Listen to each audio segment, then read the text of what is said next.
So, here's a story from 1 year ago. May 11th, 2021. I'm reaching the end of high school, and frankly, I couldn't care less. The International Baccalaureate has been nothing but suffering, and I'm sitting in my only non-IB course, Gym, take it as a mandatory course. So I'm sitting there on the bleachers, chatting with my friends on Chromebook, when I see my friend Cheat share a tweet. One that says Touhou LostWord is now available globally. I've never been a fan of mobile games. I spent years trying in the past, but was never able to properly invest myself in mobile gaming the same way I can with console games. But as I was slowly becoming a Touhou fan at this point, having watched through Fantasy Kaleidoscope and read Silent Sinner and Blue, I figured I was bored enough to give the game a try.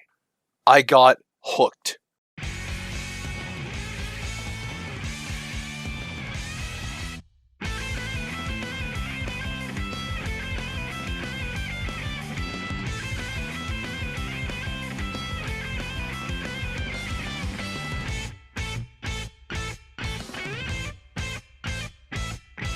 A full year later, and I've been playing Touhou LostWord constantly. I've logged in well over 300 times and completed all but one of the events. I have 64 different characters, I've completed over 2,000 errands, and at the time of writing, I'm currently level 132.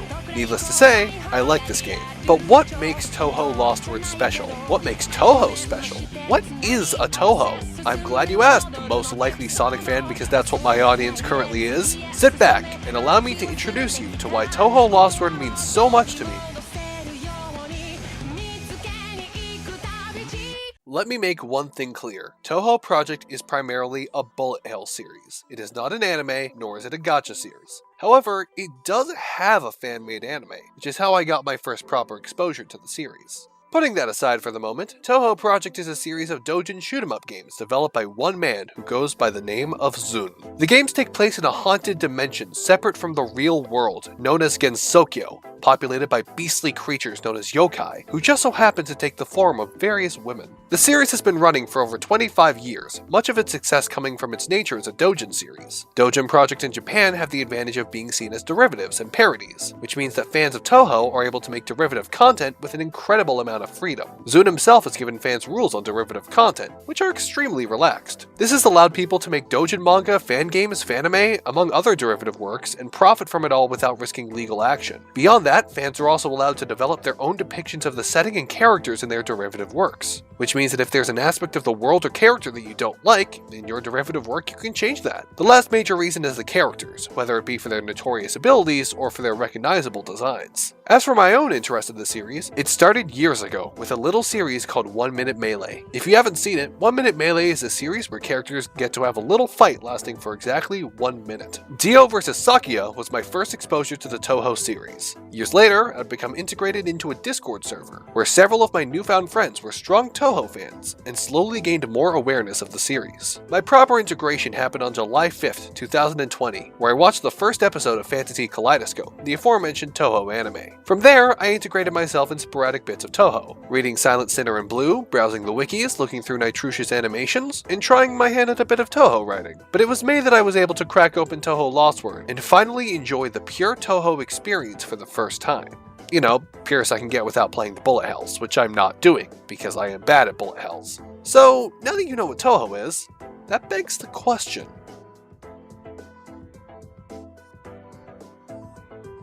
Now, I don't know if you guys know this about me, but I love a good story. And Touhou LostWord has a fantastic story. The main narrative is divided into chapters, which are further divided into acts and episodes. All of these chapters are centered around a central mystery, the mystery of the Lost Word, which is a core concept that has been stolen from a dimension and causes reality-bending side effects as a direct result. But what if you're not familiar with Touhou? What if you don't know a Satori from a Sagume, or have any concept of what a Scarlet Devil Mansion is? Never fear, since Lost Word does a fantastic job at introducing new fans to the series. Playing as a protagonist with amnesia who's come from a different world, the game gives you a thorough introduction to Gensokyo and the core cast during the prologue, which teaches you what the base dimension is like, from characters to core concepts like spell cards, to important locations and even a bit of history. If you don't know anything about Touhou when starting the game up, it'll catch you up on what you missed. And then you get the alternate dimensions. I personally love the concept of alternate dimensions. Before finding out about LostWord, I actually created my own Touhou alternate universe in the past. Maybe I'll do something with it in the future. As it turns out, the player character arrived at the same time as these objects known as seal crystals. In the game, you collect seal crystals and use them to get units. In the story, seal crystals are objects that seal away memories and ideals, as well as certain special steel crystals serving as gateways to parallel worlds. When the player character and a few Touhou characters of choice go to the alternate world, they're tasked with saving the day by fighting and restoring the LostWord, the core concept that has been stolen from the reality,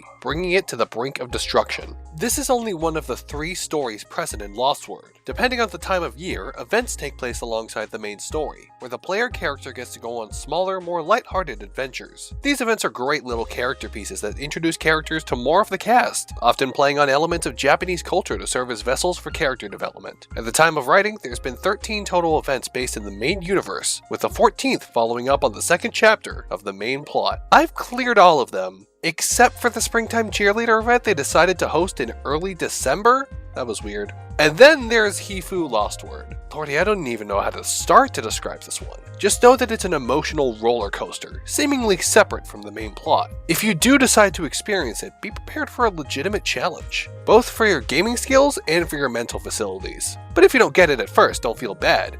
To be fair, you need to have a very high IQ to understand Touhou LostWord. Jokes aside though, it's a very complex and dense story. Take your time with it, and it's okay if the characters throw out some sci-fi bullshit you don't understand. Now, this might sound silly when I say it considering it's a mobile game, but Touhou LostWord has some genuinely fantastic writing. The gameplay has depth, but isn't overly complicated. The graphics are beautiful, but relatively simplistic in presentation. But I would argue the true draw of Touhou LostWord is how it portrays its characters and its narrative. Every character feels like a person with depth and values, and interactions feel both honest and compelling whenever they happen. There are points in this game which have genuinely brought me close to tears, and it's scrolling text with Touhou remixes in the background. The story and characters aren't a side platter just to get you to waste money on the gacha system, they're the draw, and have heart and soul put into their depictions. LostWord as a game is what brought several characters I didn't care about before into prominence. Nemono and Sagume are both characters I never cared about before LostWord, but their portrayal in the events compel me. The game helped me to understand characters I already liked much better, helping me solidify my own takes on Yomu Kampaku and Romelia Scarlet in writing. And even for the characters I want to kick, Tewi, it makes me care about them, showing me multiple sides to all the characters I managed to add to my collection.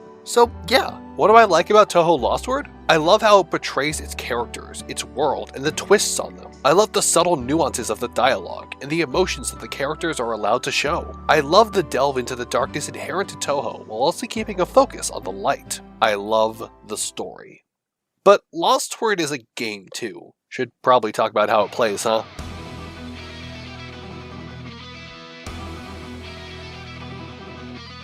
Before we talk about gameplay, I just want to make something clear. If you do just want to play the main story, you don't need to buy anything with real-world money. So long as you take your time and don't try to go through the entire story within a single week, you'll have plenty of resources given to you by the game to upgrade your units and play through the story chapters. LostWord is effectively a micro RPG, where you collect party members from among the main series cast. You get characters using prayers, the game's gacha pool system, and use them to build the best team of 6 to defeat waves of enemies. Each unit has their own designated role, such as attacker, defense, support, or healer. Nothing special there. The difference comes in the implementation of the bullet hell shmup mechanics with an RPG, as well as other interesting ideas. Your team is organized with 3 slots in the front and 3 more in the back. You can switch unit with the one behind them. Each unit has a different but positive effect when switching, passing buffs to their partner, although you can't switch back for a few turns. A switch is also forced when the front unit is defeated, and you don't get the bonus of switching if this happens. You don't need to put out 6 units, and often it's a bad idea to do so because of how much stamina it will use. But for tough levels, it is good to have that second line.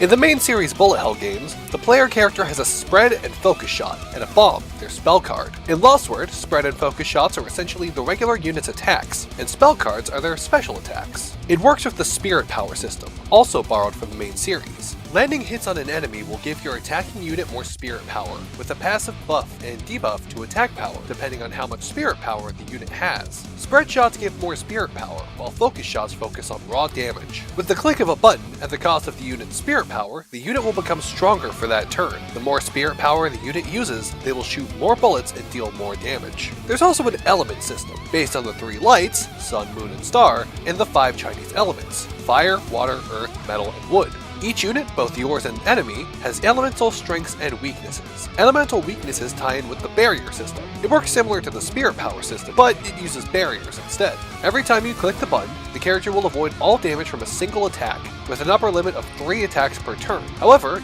you use up that barrier regardless of whether or not they avoid damage. But be careful, if an attack has an elemental bullet your unit is weak to, their barrier will shatter regardless. If all the unit's barriers break, they will become stunned and completely defenseless. This barrier break also applies to enemies, which is very useful for tough fights. To add to the strategy, each character has 3 skills that can be upgraded. These skills have many functions: buffing, debuffing, healing HP, recovering barriers, increasing spirit power, etc. They have a cooldown but will be of great use, as they can sometimes make the difference between victory and defeat. But how do you actually get the characters to play the game? You can summon them through prayers, LostWord's gacha system. Through collecting sealed crystals and coins, you can make rolls. You can do individual rolls, but you can also do 10 rolls at a time.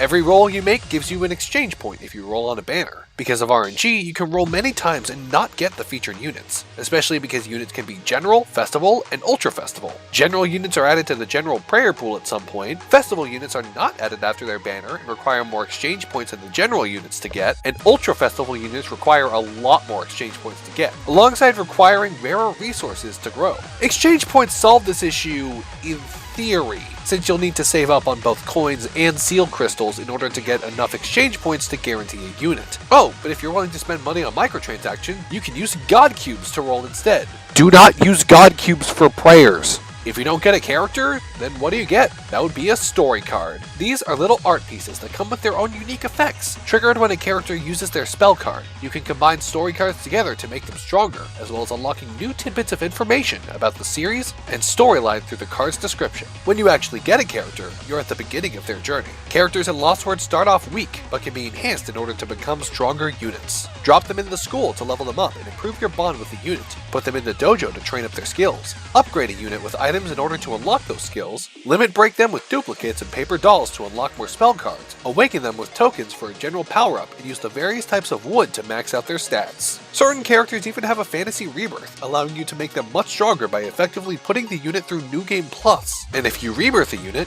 you can marry them. Isn't that right, Mainland?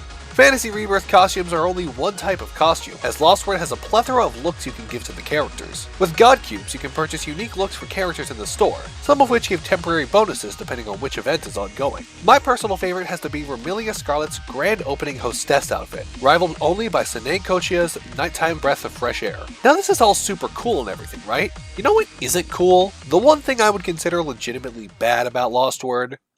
The microtransactions. I'm looking at this from the Canadian store, so my opinion on this is more than a little biased due to our local economy being absolutely dogshit. But the first item I currently see on the store is the Ultra Festival Pack, the one that gets promoted on the home screen of the game, listed for $55. And what does it give? 1,332 God Cubes, 1 Divine Paper Doll, and some gold items. The point of buying this pack would be to upgrade an Ultra Festival unit, which uses Divine Paper Dolls instead of regular paper dolls. This pack lets you upgrade said unit once, and that's assuming you haven't already upgraded it twice. I would presume that a microtransaction costing the same amount as the entirety of Sonic Origins would give more than that. Not to mention that there's multiple packs costing well over $100. The most expensive one costing $140 in Canadian for 5,000 God Cubes and a single Divine Paper Doll. In this humble player's opinion, the only microtransactions you should even consider are the ones labeled as Nitori's Bargain Pack. The last Bargain Pack I picked up gave me the same amount of God Cubes as the Ultra Festival Pack while only costing $14, almost a fourth of the price. Bargain packs are a good way to support the developers of this free-to-play game and get good benefits while not wasting a large amount of money on funny mobile game. If you can buy this Ultra Festival Pack, go pre-order Sonic Origins instead. But this is ultimately a nitpick, and it's all shelved away to a single menu. I'm willing to overlook the somewhat shoddy microtransactions with how fantastic the actual gameplay experience is.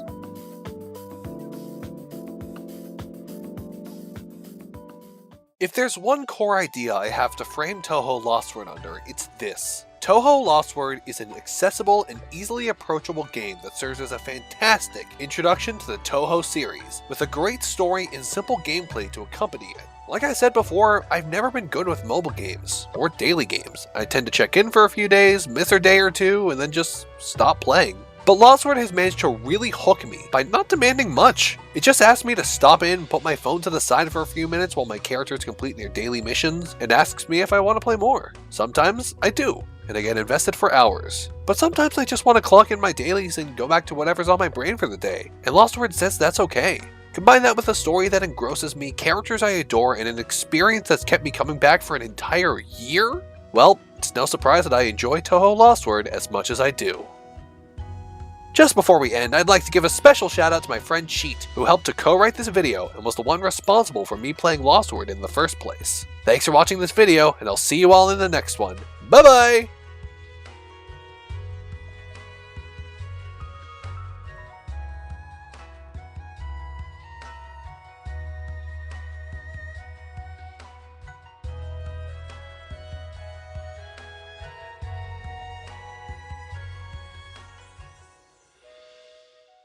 And who is the new mystery man, Yellow Jacket? Friend or foe? The tale of the tape says he's no friend to the Serpent Society.